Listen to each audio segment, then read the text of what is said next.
Different sources of our Indian constitution देखो जब आमर कॉन्स्टिट्यूशन लिखा होता सेबे मोस्टली जो मैंने लिखुले आमर कॉन्स्टिट्यूशन ड्राफ्टिंग कमिटी जो मैंने थे से मोस्टली फॉरेन रे पढ़ी आसते मोस्टली फॉरेन रे लॉ सब पढ़ी आसते तो से कौन कले ना भाविले कि आमर इंडियन कॉन्स्टिट्यूशन लिखा होची तो आम कौन करवा ना वर्ल्ड ओवर जी कॉन्स्टिट्यूशन अच्छी से सब गुड़ा को ऑब्जर्व कले world over mostly developing nation रे जो कॉन्स्टिट्यूशन लिखाई for example UK USA Canada Australia Ireland आउ जर्मनी से टाइम सब डेवलप कंट्री गुड़ा थे से ही कंट्री रो कॉन्स्टिट्यूशन को से ऑब्जर्व कले से ही कॉन्स्टिट्यूशन रे जो सब भल फीचर गुड़ा थिला भल फीचर गुड़ा से सब कॉन्स्टिट्यूशन रे जहाँ जाता सब उठेले इंडिया कॉन्स्टिट्यूशन रे आनी सेरा सब रखिदेले ठीक अच्छे सिंपल लैंग्वेज रे मु कहि दउछि आपनको कौन ना the makers of our Indian constitution they before writing our constitution before writing the Indian constitution the makers of our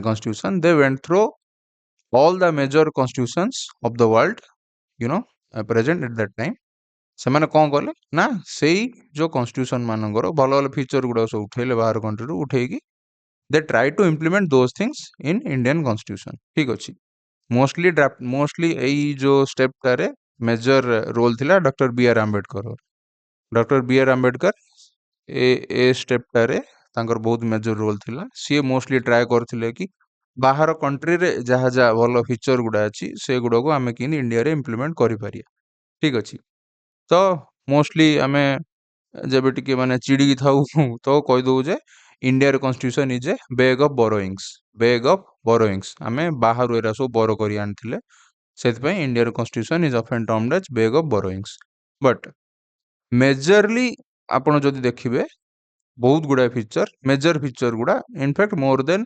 50% of the जो फीचर्स गुड़ा थिला 50% ऑफ द जो आर्टिकल सब थिला से सब गवर्नमेंट ऑफ इंडिया एक्ट रु निया आइछ ठीक अछि लार्ज पोर्शन हमर इंडिया कॉन्स्टिट्यूशन रो गुडे लार्ज पोर्शन डा गवर्नमेंट ऑफ इंडिया एक्ट 1935 रु निया आइछ ठीक अछि देखो को जिंसडा कोठु बरो कराइछि टेबल रे मु लिखि देछि यार नोट्सटा मु अपलोड करदेवी online link video description link टा थी जाकि डाउनलोड करदे नोट्स लिखा दरकार ना ये कनसेंट्रेट कर ठीक अच्छे देख फीचर तो गुड़ाए अच्छी गुड़ाए जिन लिखाई मन केन रखिए सेटा हूँ इंपोर्टाट एटा ना एटा तो मैंने कौन जीएल घोषदेले इंपोर्टाट हूँ मन केन रखिए ठीक अच्छे देख मु कौन कहली ना से माने जो मेकर्स ऑफ आवर कॉन्स्टिट्यूशन से अन्य कंट्री रो कॉन्स्टिट्यूशन को ऑब्जर्व कले तांकर भल फीचर टाको उठेकी आनिकी इंडिया रे इम्प्लीमेंट कले तार मीनिंग कौन जो कंट्री रे जो फीचर टा भल से काम करूथिला टाइम टेस्टेड लिखाई गोटे जिनस कड़ला टाइम टेस्टेड देख they try to accommodate the best possible time tested features माने फॉर लॉन्ग टाइम से फीचरटा सेडी अच्छी आउ सेड्र गवर्नमेंट बहुत भल से जिनसटा को इम्प्लीमेंट करी देखै चंची जे दिस फीचर इज पॉसिबल लोकों को ए जो रूल टारे गवर्न करिया पॉसिबल इजी ए रूल रे आमे गवर्न करे लोकों को भल आउटपुट आमु मिलुछि ठीक अछि तो सेही time tested and best feature गुडा से माने बरो कले बाहर कॉन्स्टिट्यूशन तो मन किन रखिए ना ए फीचरटा ठीक अच्छे ए फीचरटा ए कंट्री रो सबुठु बेस्ट माने ए फीचरटा ए कंट्री सबुठु बेस्ट चलछि ए टाइप रो मन रख दे ठीक अच्छे ए टाइप रो मन रखिए मु से जिनसटा कहूँ ठीक अच्छे गुड़ा जिनस एडी अच्छी जोड़ा कि आपन बुझा पड़ियोनी जेंदि लिखा है फेडरल जुडिशियरी कौन पढ़ना केन बुझिए और पड़िया डोंट वरी ए जिनसटा को ए जो स्लाइड टा को मु आउ थरे जेबे पूरा पॉलिटिक्स सरी जीवो सेबे आउ थरे मु रिविजिट करी आपन पूरा माने कहीदेवी एबे तो आप पूरा डिटेल जाई ना ठीक अच्छे तो बस एबे खाली टिके मन रखि दिंतु कौन है ठीक अच्छे तो गवर्नमेंट ऑफ इंडिया एक्ट एथुर आमे कौन कौन नहींचे ना फेडरल स्कीम कौन फेडरल हूँ टू टायर गवर्नमेंट फेडरल मुझे आगुरी कही कहूँ आगुरी टू टायर गवर्नमेंट कौन ना गोटे सेंटर गवर्नमेंट आमर सेंटर गवर्नमेंट अच्छी आ गोटे स्टेट गवर्नमेंट स्टेट रे गवर्नमेंट अच्छी टू टायर गवर्नमेंट गोटे सेंट्रल गवर्नमेंट आ गोटे state government two tier government को आमे फेडरल स्कीम बोली कहूचे फेडरल स्कीम एटा कोड निया गवर्नमेंट ऑफ इंडिया एक्ट 1935 ठीक अच्छे डिक्लेरेशन ऑफ इमरजेंसी पावर्स कार को टाइप इमरजेंसी पावर रहिबो से जिनसटा गवर्नमेंट ऑफ इंडिया एक्ट 1935 रु नियाछि ordinance making power of president और एंड गवर्नर देखो प्रेसिडेंट एंड गवर्नर से माने इमरजेंसी सिचुएशन रे कि नहले जेबे हमर पार्लियामेंट सेशन रे नाही ऑर्डिनेंस करि पारे ऑर्डिनेंस होची लॉ ऑर्डिनेंस रो मीनिंग हला लॉ जेबे हमर पार्लियामेंट सेशन रे नाही और इमरजेंसी अच्छी प्रेसिडेंट एंड गवर्नर चाहिए गोटे लॉ पास करि पारे ताको हमें ऑर्डिनेंस बोली कहउछ से जिनसटा हमें गवर्नमेंट ऑफ इंडिया एक्ट 1935 रु नियाछि office of governor governor office टा then power of federal judiciary देखो फेडरल माने कोन फेडरल माने मुको कहितली टू टायर ठीक अछि टू टायर फेडरल जुडिशियरी माने कोन two tier judiciary supreme court high court centre रे सुप्रीम कोर्ट अछि स्टेट रे हाई कोर्ट अछि तो फेडरल जुडिशियरी एडा भी हमें गवर्नमेंट ऑफ इंडिया एक्ट 1935 रु नियाछि administrative structure centre of state रे जो एडमिनिस्ट्रेटिव स्ट्रक्चर अछि माने जो सेक्रेटरी ताबरे तातोल एडिशनल सेक्रेटरी से टाइप रे जो स्ट्रक्चर अछि से जिनसटा हमें जियो गवर्नमेंट ऑफ इंडिया एक्ट 1935 रु नैछि ठीक अछि यूके रु कोन नैचे पार्लियामेंटरी सिस्टम देखो यूके रो पार्लियामेंटरी सिस्टम होची best in the world UK रो जो पार्लियामेंटरी सिस्टम ऑफ गवर्नमेंट अछि सेटा होची वर्ल्ड रो बेस्ट ठीक अछि आमे यूके रु नैचे parliamentary system bicameral parliament bicameral माने दीटा हाउस रहियो हमर बाइकैमरल अछि सेंटर रे हां अछि दीटा हाउस अछि पार्लियामेंट रे हां अछि कोन लोकसभा राज्यसभा बाइकैमरल रो मीनिंग हला टू हाउस बाई माने टू बाइकैमरल पार्लियामेंट माने पार्लियामेंट रे दीटा हाउस रहिबो गोटे लोकसभा अछि राज्यसभा अछि ओडिसा रे अछि ओडिसा जो लेजिस्लेचर अछि सेटा बाइकैमरल अछि कि ना मात्र बिहार रे अछि तांगर सेडी लेजिस्लेचर अछि लेजिस्लेटिव असेंबली अछि लेजिस्लेटिव काउंसिल भी अछि हमर काउंसिल अछि कि ओडिसा रे नाही ओडिसा रे खाली असेंबली अछि हमर यूनिकैमरल पार्लियामेंट पार्लियामेंट तने आमे कहया ओडिसा है यूनिकैमरल लेजिस्लेचर ठीक अछि हम बाइकैमरल नाही तो बाइकैमरलिज्म आमे नैचे यूके रु इंग्लैंड रु आमे नैचे प्राइम मिनिस्टर पोस्ट आमे नैचु यूके रे प्राइम मिनिस्टर आपण जो देखिए प्राइम माने जो कांसेप्ट ऑफ प्राइम मिनिस्टर माने प्राइम मिनिस्टर को पावर दिया है माने जो हमर कहबे एक्चुअल हेड किए पीएम बट ऑफिशियल हेड किए हम इंडिया रो प्रेसिडेंट गवर्नमेंट ऑफ इंडिया रो हेड किए प्रेसिडेंट बट एक्चुअल हेड किए पावर का पाखरे अछि प्राइम मिनिस्टर ए जिंसोडा सेम जिंसो भी यूके रे अछि यूके रे प्राइम मिनिस्टर पाखरे एक्चुअल पावर अछि बट गवर्नमेंट रो हेड किए तांगर किंग क्वीन थिले मरी बोधे बे किंग अछंती तांगर गवर्नमेंट रो ऑफिशियल हेड होची किंग बट एक्चुअल पावर अछि प्राइम मिनिस्टर पाखरे ए सिस्टम डा हमें यूके रु बोरो करछे then council of ministers council of minister हमर थाउचंदी गुडा मिनिस्टर थाउचंदी ministry of state independent minister cabinet minister ए सो कांसेप्ट हमें यूके रु नैचे सिंगल सिटीजनशिप देखंतु बुझंतु सिंगल सिटीजनशिप कोन आगु भी बढ़िया एबे कहि दोची देखो सिंगल सिटीजनशिप माने गोटे सिटीजनशिप रहियो डुअल सिटीजनशिप माने दीटा सिटीजनशिप देखो सिंगल माने तमे आम इंडिया रे कोन सिंगल सिटीजनशिप अछि आम इंडिया रे सिटीजनशिप माने कोन तमे इंडिया रे citizen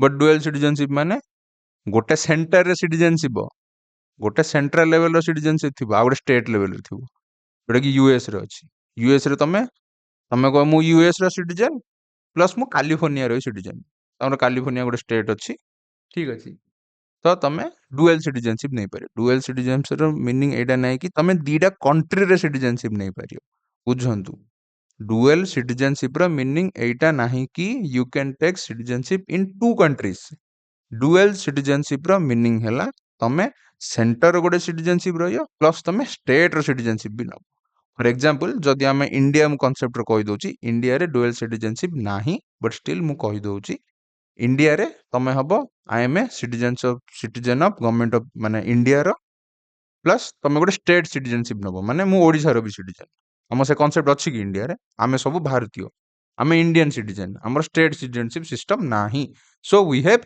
single citizenship but US has dual citizenship सेथिरो स्टेट रो सिटीजनशिप अछि प्लस सेंटर रो भी सिटीजनशिप अछि देखो मु रिपीटेड कहि दोची कोन पय ना जिन आपन को मन रहियो टाइम टिके अधिक जाऊ बट मन रहि जाऊ आपन एठू ठीक अछि नोट्स लिखिया दरकार नै लिंक थियो डिस्क्रिप्शन रे सेडू पीडीएफ टा डाउनलोड कर दियंतु ठीक अछि next office of CAG, CAG माने controller and auditor general, CAG सी मोस्टली ऑडिटिंग फॉडिटिंग एरा सब करंती, ऑडिटिंग करंती। तो ऑफिस ऑफ सीएजी कांसेप्ट हम यूके रु नेचे। Writ jurisdiction of court, rule of law, ए सब मीनिंग आगु अछि, हम डिटेल पढ़िया। रिट जुरिसडिक्शन माने जदि आपणकर फंडामेंटल राइट्स किछि वायोलेट हैला, देन कोर्ट ता आउट एक्शन नहीं पारियो, और आपण कोर्ट अप्रोच करि पारिबे। ठीक अछि, मोर फंडामेंटल राइट ता वायोलेट हैला, मते रिट जुरिसडिक्शन अंडर रे न्याय दिया जाओ। ठीक अछि, ए जिंसटा यूके रु निया अछि। डिटेल जाने दरकार नै, बस मन रख दियो, रिट जुरिसडिक्शन हमें यूके रु नेचे, रूल ऑफ लॉ हमें यूके रु नेचे, एति खाली मन रख दियो। और बहुत डिटेल जे हमें देखिया। ठीक अछि, गोटे गोटे माने ए गोटे कॉन्सेप्टटा गोटे माने हाफ एन आवर लागियो बुझाको, हाफ एन आवर की गोटे घंटा लागियो बुझाको। ठीक अछि, पूरा डिटेल बढ़िया, डोंट वरी। खाली मन रख दियो जे को जिनसटा हमें काढु नेचे। आउ एइडा भी मन रख जे ए जिनसटा ए कंट्री रे सबुठु भलो चलथिला, बुझिला ना? माने पार्लियामेंटरी सिस्टम टा यूके रो सबुठु बेस्ट, सेति पई हमें सेडु उठाई देले। ठीक अछि, रिटन कॉन्स्टिट्यूशन यूएस रो सबुठु माने ए फीचर टा यूएस रो सबुठु बेस्ट, सेति पई हमें सेटा तडु उठाई देले। ठीक अछि, तो रिटन कॉन्स्टिट्यूशन आमे नेलु यूएस रु। रिटन कॉन्स्टिट्यूशन माने गोटे जे लिखा हेतियो, लॉ सब कोडिफाइड हेतियो, ताकू चेंज करिया मुश्किल। रिटन कॉन्स्टिट्यूशन को चेंज करिया मुश्किल, स्पेशल मेजोरिटी दरकार, गुडे एमपी एमएलए स्टेट को अप्रोच करिया दरकार। ठीक अछि, तो रिटन कॉन्स्टिट्यूशन आमे यूएस रु नेलु। ठीक अछि, फंडामेंटल राइट्स यूएसए जो कंट्री सेटा फॉर्म हेची, it is based on will of rights, माने राइट्स ऊपर बेस है कि यूएसए कंट्रीटा माने बना हेची। तो फंडामेंटल राइट्स फर्स्ट माने इंट्रोड्यूस हेइथिला भी यूएसए रे, दैट्स व्हाई हमें फंडामेंटल राइट्स को हमें यूएसए कॉन्स्टिट्यूशन रु नेइछे। ठीक अछि, आपण जो देखिबे फ्रेंच रिवॉल्यूशन सेडा फॉट हेइथिला, माने फ्रेंच रिवॉल्यूशन हमें तांगे फाइट करथिले on the basis of brotherhood, equality, से माने इक्वल ट्रीटमेंट चाहुथिले, सेति पई फ्रेंच रिवॉल्यूशन हेइथिला। आउ basic human rights fundamental rights चाहुथिले यूएसए सिटीजन माने। ठीक अछि, सेति पई आपण US American war of independence हेइथिला। ठीक अछि, हिस्ट्री जदि पढे ए सब टिके टिके आइडिया थियो आपण। ठीक अछि, तो हमें फंडामेंटल राइट्स नेथिलु यूएस रु। सुप्रीम कोर्ट यूएस रु नियाइछि, यूएस रो कोर्ट सिस्टम टा टिके भलो, सेति पई हमें सुप्रीम कोर्ट सेडु नियाइछि, माने कांसेप्ट हमें सेडु नेइछि। President as an executive head of state, देखो ए जिनसटा मु कहउथली, president as an executive head of state. ठीक अछि, प्रेसिडेंट होउछन्ती हमर executive head of state, state माने एटी कंट्री माने मीनिंग हेछि। ठीक अछि, ए जिनसटा हमें यूएस रु नेइछे, यूएस रे तांकर कंट्री रो हेड किए, तांकर गवर्नमेंट हेड किए, प्रेसिडेंट, सेति पई हमें यूएस रु एडा नेइछे। Vice president as a head of council of states, ए chairman of council of states. ठीक अछि, ए जिनसटा भी यूएस रु हमें नेइछे, एटा यूएस रे सबटु बेस्ट अछि। जुडिशियल रिव्यू देखो vice president as a chairman of council of states, माने देखो हमर एडा होची राज्यसभा, राज्यसभा रे चेयरमैन मोस्टली किए थाउछन्ती वाइस प्रेसिडेंट, माने मोस्टली नै, राज्यसभा रो chairman vice presidency by default थाउछन्ती। काउंसिल ऑफ स्टेट रो मीनिंग हैला राज्यसभा। ठीक अछि, तो से जिनसटा हमें यूएस ए कांसेप्ट हमें यूएस रु नेइछे। नेक्स्ट जुडिशियल रिव्यू, देखो जुडिशियल रिव्यू रो मीनिंग हैला को भी लॉ पास हैला, देन से लॉ को हमर जुडिशियरी माने कोर्ट, मोस्टली सुप्रीम कोर्ट ताकू रिव्यू करि परिबो। ए जिनसटा हमें यूएस रु नेइछे, याको हमें जुडिशियल रिव्यू कहउछे। बुझिले ना? आगु पढिया, डोंट वरी, जुडिशियल रिव्यू माने हम जुडिशियरी चैप्टर रे जुडिशियल रिव्यू बहुत लेखा हेछि, से जिनसटा हम सेठी पढिया डिटेली। एठी खाली मन रख दियो, हमें जुडिशियल रिव्यू कांसेप्ट माने जुडिशियरी गोटे लॉ को रिव्यू करि परिबो, ए लॉ टा हमें नेइछे यूएस रु। ठीक अछि, नेक्स्ट आइ ऑस्ट्रेलिया। ऑस्ट्रेलिया रु कोन नेइछे, कनकरेंट लिस्ट। कनकरेंट लिस्ट रो मीनिंग हैला आपण जो डिवीजन ऑफ पावर्स अछि, जो हां डिवीजन ऑफ पावर्स अछि, ओटा जे यूनियन लिस्ट और जे स्टेट लिस्ट, ए 7 शेड्यूल रे अछि, और जे कनकरेंट लिस्ट। यूनियन लिस्ट रो काम गुडा यूनियन करियो, स्टेट लिस्ट रे जहा जहा अछि से काम गुडा स्टेट करियो, कनकरेंट लिस्ट रे जहा जहा अछि से गुडा बोथ यूनियन एंड स्टेट करि पारि। बुझिले ना? कनकरेंट लिस्ट रे अंडर रे जहा जहा सब्जेक्ट अछि से गुडा को बोथ सेंटर एंड स्टेट କରିପାରିବେ। ଠିକ୍ ଅଛି, ଏଇ ଟାଇପ୍ର ଯେଉଁ ସିଷ୍ଟମଟା ଆମେ ନେଇଛେ ଅଷ୍ଟ୍ରେଲିଆରୁ। କୋଅପରେଟିଭ୍ ଫେଡେରାଲିଜମ୍, କୋଅପରେଟିଭ୍ ଫେଡେରାଲିଜମ୍ यार ମିନିଂ ହେଲା ସେଣ୍ଟର ଆଉ ଷ୍ଟେଟ୍ ଯେବେ କାମ କରୁଛନ୍ତି they will cooperate each other. ବୁଝିଲେ, ସେଣ୍ଟର ଆଣ୍ଡ ଷ୍ଟେଟ୍ ଯେବେ କାମ କରୁଛନ୍ତି ଦେ ୱିଲ୍ ୱାର୍କ ଟୁଗେଦର, ସେମାନେ କୋଅପରେଟ୍ କରିବେ, ମିଶିକି କାମ କରିବେ, ସେ ଜିନିଷଟା। ସେଣ୍ଟର ଷ୍ଟେଟ୍ ରିଲେସନସିପ୍ ଏଇଟା ବି ଅଷ୍ଟ୍ରେଲିଆରୁ ନେଇଛେ। ଜଏଣ୍ଟ ସିଟିଂ, ଜଏଣ୍ଟ ସିଟିଂ ମାନେ ଯଦି ଆମର ଲୋକସଭା ରାଜ୍ୟସଭାରେ କିଛି ମନର ଡିସଏଗ୍ରିମେଣ୍ଟ ହେଲା ଦେନ୍ ପ୍ରେସିଡେଣ୍ଟ ଗୋଟେ ଜଏଣ୍ଟ ସିଟିଂ ପାଇଁ ଡାକିପାରିବେ, ସେ ଜିନିଷଟା ଜଏଣ୍ଟ ସିଟିଂ ଏଇଠି ଅଛି ମାନେ କୁହାହେଇଛି। ତ ସେ ଜିନିଷ ଆମେ ଅଷ୍ଟ୍ରେଲିଆରୁ ନେଇଛେ। ଠିକ୍ ଅଛି, डिटेल आम पर पढ़िया, बस अभी मन रखियो कि जॉइंट सिटिंगटा ऑस्ट्रेलिया निया आमर। ठीक अच्छे, फंडामेंटल ड्यूटीज आम नहीं यूएसएसआर यूएसएसआर माने जो सोवियत यूनियन थिला आमर, सोवियत यूनियन थिला यूएसएसआर सेटा सेटा नहीं फंडामेंटल ड्यूटीज। देखो आइडिया मन कि रखियो, देख USSR was a communist state, Soviet union गोटे कम्युनिस्ट स्टेट थिला माने हार्डकोर कम्युनिस्ट। कम्युनिज्म रे तमे राइट फास्ट डिमांड करि परिबनी, first you have some duties towards the state. तमर कंट्री प्रति तमर किछि ड्यूटी रहउछि, तमे से ड्यूटी कले ही तुमको अल्प किछि राइट दिया ही परिबो। बट एबे हमर को टाइप रो अछि जे माने डेमोक्रेसी रे जदि आपण देखिए राइट टा हमकु माने फंडामेंटल राइट को हमें सबडु फॉरमोस्ट इंपोर्टेंट बोली भाबुचे, बट कम्युनिज्म रे ओलोटा ड्यूटी टा को तांग इंपोर्टेंट मानती। First comes duty then rights, first duty आछो तापर राइट आयो। ସେଥିପାଇଁ ଦେଖ ମନେ ହିଁ ରଖିବ ଫଣ୍ଡାମେଣ୍ଟାଲ ଡ୍ୟୁଟିଜ। ଦେଖ ଡ୍ୟୁଟିଜ ମାନେ ମାନେ ଫଣ୍ଡାମେଣ୍ଟାଲ ଡ୍ୟୁଟିର ଇମ୍ପୋର୍ଟାନ୍ସଟା କୋଉଠି ସବୁଠୁ ଅଧିକ ଅଛି, କମ୍ୟୁନିଷ୍ଟ ରୁଲ ଯୋଉଠି ଥାଉଛି ସେଟା କୋଉଠି ଅଛି, ସୋଭିଏତ ୟୁନିୟନ। ତ ୟୁଏସଏସଆର ନିଆଯାଇଛି। ଏଇ ଟାଇପରେ ମନେ ରଖିବ, ମୁଁ ଖାଲି କହୁଛି ମନେ କେମିତି ରଖିବ। ଠିକ ଅଛି ନା। ନେକ୍ସଟ ୱିମର କନଷ୍ଟିଟ୍ୟୁସନ ଜର୍ମାନୀର ଥିଲା। ଜର୍ମାନୀର ୱିମର କନଷ୍ଟିଟ୍ୟୁସନ ଲାଗୁ ହେଇଥିଲା 1919 ରେ, 1919 ରୁ 1933 ଯାଏଁ ଥିଲା। ମାନେ वर्ल्ड वार ପରେ ପରେ जस्ट कन्स्टिट्यूशन लागू होइतला एटा 1919 ରୁ 1933 जाए ୱିମର कन्स्टिट्यूशन ତ କହୁଛନ୍ତି।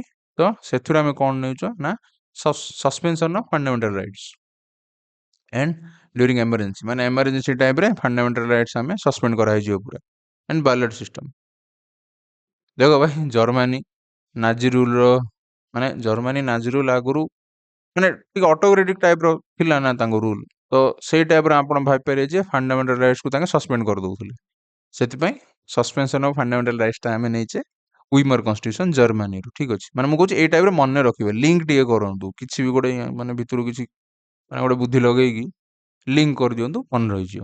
ମୁଁ ସେଇଟା କହୁଛି ମୋଷ୍ଟଲି ମୋର ଏପ୍ରୋଚ ହେଲା ଆପଣ ମନେ କେମିତି ରଖିବେ, ଲଜିକଟା କ'ଣ ଲଗେ, ମୁଁ ସେ ଜିନିଷଟା ଆପଣଙ୍କୁ କୁହେ। ମୁଁ ଯେତେ ବଡ଼ ବଡ଼ ହେଇକି ପୁରା ମାନେ ବନେଇ ଚୁନେଇ କହୁଛି, ତାର ଗୋଟେ ହିଁ ମୋର ମେସେଜ, लिंक केमिति करी आपण मन रखिए जिनस घोषनी लिंक करी मन रख। ठीक अच्छे ना। कनाडा रू कौन नहीं federal system and residuary power. कनाडार फेडरल सिस्टम टा भल, तार रेसिडुअरी पावर माने आगु देखिए प्रेसिडेंट रो इन थाउची आम प्रेसिडेंट रो रेसिडुअरी पावर किछिटा गोटे थाउची, माने से पावर गुडा माने जोटा जो सब्जेक्टा कोड हेले मेंशन हेनी सेटा प्रेसिडेंट निज इच्छा रे करि पारि, सेटा जे रेसिडुअरी पावर। डिटेल बढ़िया आगु डोंट वरी, खाली मन रख दियो बे रेसिडुअरी पावर नि जे कनाडा रो। ठीक अछि, appointment of governor by states. ठीक अछि, appointment of governor by states एना कनाडा रो रिया हिची। देखो यार ଗୋଟେ मीनिंग अछि, appointment of governor by centre, sorry state कहि देली म आगु, sorry appointment of governor by centre, यार ଗୋଟେ मीनिंग अछि। देखो एटा नि हिची कनाडा रो। देखो यार मीनिंग हला स्टेट टा सब बेले स्टेट रो टिके कम पावर रहियो as compare to centre. State रो पावर टिके कम रुहे as compare to centre. India रे सेंटर टा होची सुप्रीम, माने टिके पावर अधिक सेंटर रो, माने सेंटर स्ट्रांग स्टेट वीक। देखो कौन पाई ना स्टेट रो गवर्नर जे की स्टेट रो हेड, स्टेट गवर्नमेंट रो हेड किए गवर्नर, ताकू सेंटर अपॉइंट करूची। बुझले ना। यार मीनिंग टा हमें कौन नेबा कि centre is more powerful than states. बुझंतु ठीक अछि ना। यार मीनिंग होची एटा, ए लाइन रो मीनिंग होची एटा। कनाडा रे ए टाइप रो सिस्टम अछि, कनाडा रे तांगर जो प्रोविंस अछि सेगरा सब weak as compare to centre, तांगर सेंटर पावरफुल। इंडिया रे भी same centre powerful as compare to state. ठीक अछि, तो ए जिंसटा हमें नैचे କାନାଡାରୁ। କନଷ୍ଟିଟ୍ୟୁସନ୍ ଆମେଣ୍ଡମେଣ୍ଟ ଠିକ୍ ଅଛି, କନଷ୍ଟିଟ୍ୟୁସନାଲ ଆମେଣ୍ଡମେଣ୍ଟ ଏଇଟା ନିଆଯାଇଛି ସାଉଥ ଆଫ୍ରିକାନ କନଷ୍ଟିଟ୍ୟୁସନରୁ। ଆଉ ଇଲେକ୍ସନ୍ ଅଫ୍ ରାଜ୍ୟସଭା ମେମ୍ବର୍ସ, ରାଜ୍ୟସଭାର ମେମ୍ବର ମାନେ କେମିତି ଇଲେକ୍ଟ ହେବେ ସେରା ସବୁ ସାଉଥ ଆଫ୍ରିକାର କନଷ୍ଟିଟ୍ୟୁସନରୁ ଆମେ ନେଇଛେ। ଡିପିଏସ୍ପି ମାନେ directive principles of state policy, DPSP ଆକୁ ଆମେ କହୁଛେ। ଡିପିଏସ୍ପି ନିଆଯାଇଛି ଆୟାରଲାଣ୍ଡର କନଷ୍ଟିଟ୍ୟୁସନରୁ। Nomination of Rajya Sabha by president, ଦେଖ ରାଜ୍ୟସଭା କେତେଟା ମେମ୍ବରକୁ ନୋମିନେଟ୍ କରିପାରିବେ, ମୁଁ କ'ଣ କହିଥିଲି, ପ୍ରେସିଡେଣ୍ଟ କେତେଟା ମେମ୍ବର ରାଜ୍ୟସଭାକୁ ନୋମିନେଟ୍ କରିପାରିବେ, ଏ ଜିନିଷଟା ନିଆଯାଇଛି ଆୟାରଲାଣ୍ଡରୁ। ମେଥଡ଼ ଅଫ୍ ପ୍ରେସିଡେନ୍ସିଆଲ ଇଲେକ୍ସନ୍ ଆମେ ପଢ଼ିଆ, ଏଇଟା ମାନେ ଡିଟେଲ୍ ପଢ଼ିଆ। ମେଥଡ଼ ଅଫ୍ ପ୍ରେସିଡେନ୍ସିଆଲ ଇଲେକ୍ସନ୍, ଆମ ପ୍ରେସିଡେଣ୍ଟ ଇଲେକ୍ସନ୍ ଟିକେ ଇନଡାଇରେକ୍ଟ ୱେରେ ହେଉଛି, ଅଲଗା ମେଥଡ଼ରେ ହେଉଛି, ଠିକ୍ ଅଛି, ଇନଡାଇରେକ୍ଟ ୱେରେ ହେଉଛି, ଏ ଜିନିଷଟା ଆମେ ପଢ଼ିଆ ଆଗକୁ। ତ ଯେଉଁ ପ୍ରେସିଡେନ୍ସିଆଲ ଇଲେକ୍ସନ୍ ହେଉଛି ସେ ମେଥଡ଼ଟା ଆମେ ନେଇଛେ ଆୟାରଲାଣ୍ଡ କନଷ୍ଟିଟ୍ୟୁସନରୁ, ଠିକ୍ ଅଛି। ତ ସରିଲା ଏଇଠି। ଯଦି ଆପଣଙ୍କୁ କିଛି, ମୁଁ ଏଇଟା ଅପଲୋଡ଼ କରିଦେଇଛି, ଏଇଟା ଥରେ ପଢ଼ି ଦିଅନ୍ତୁ, ଥରେ ରିଡ଼ିଂ ମାରିଦିଅନ୍ତୁ ଆଣ୍ଡ ତାକୁ ଅବଜର୍ଭ କରନ୍ତୁ, ଫିଲ୍ କରନ୍ତୁ ଯେ ଏ ଜିନିଷଟା ୟାର ଭଲ, ସେଥିପାଇଁ ଆମେ ସେଇଠୁ ତାକୁ ବରୋ କରିଛେ, ଠିକ୍ ଅଛି। ଏଇ ଟାଇପ୍ର ଯଦି ମନେ ରଖିଏ ଦେନ୍ ମନେ ରହିଯିବ, 10 ଥର ଏଇଆକୁ ଦେଖିବାକୁ ପଡ଼ିବନି। ଆପଣ ନ ପଢ଼ିଲେ ବି ଯେବେ MCQ ଆଟେଣ୍ଡ କରିବେ, ଏସବୁ MCQରେ ବହୁତ ଇମ୍ପୋର୍ଟାଣ୍ଟ, MCQରେ ଏଗୁଡ଼ା ବହୁତ ପଚାରନ୍ତି। ତ ଯେବେ ଆପଣ MCQ ଆଟେଣ୍ଡ କରିବେ, ଆପଣ ମାନେ ପେନ୍ଟା ଅଟୋମେଟିକ୍ ସେ ପଏଣ୍ଟକୁ ପଳେଇବ। କି ପଚାରିଛି ରାଜ୍ୟସଭା ମେମ୍ବର ଇଲେକ୍ସନ୍ କେମିତି ହେଉଛି, କାରଣ ସାଉଥ ଆଫ୍ରିକା କନଷ୍ଟିଟ୍ୟୁସନ୍ ଥିଲା। ପ୍ରେସିଡେଣ୍ଟର ଇଲେକ୍ସନ୍ ମେଥଡ଼ କେଉଁଠୁ ଥିଲା ନା ଆୟାରଲାଣ୍ଡ କନଷ୍ଟିଟ୍ୟୁସନରୁ ଥିଲା। ଆପଣଙ୍କ ପେନ୍ଜିନ୍ ଅଟୋମେଟିକ୍ ଯିବା ଦରକାର, ଠିକ୍ ଅଛି। ତ ସରିଲା ଏଇଟା। ନେକ୍ସଟ ଆମେ ପଢ଼ିବା ସେଡ୍ୟୁଲ୍ ବିଷୟରେ, ଖାଲି ଛୋଟିଆ ଜିନିଷଟା ସେଡ୍ୟୁଲ୍, ମୁଁ ନେକ୍ସଟ ପଢ଼େଇ ଦେବି, ଠିକ୍ ଅଛି। Thank you. ଚ୍ୟାନେଲକୁ ଟିକେ ସବସ୍କ୍ରାଇବ୍ କରିଦିଅନ୍ତୁ।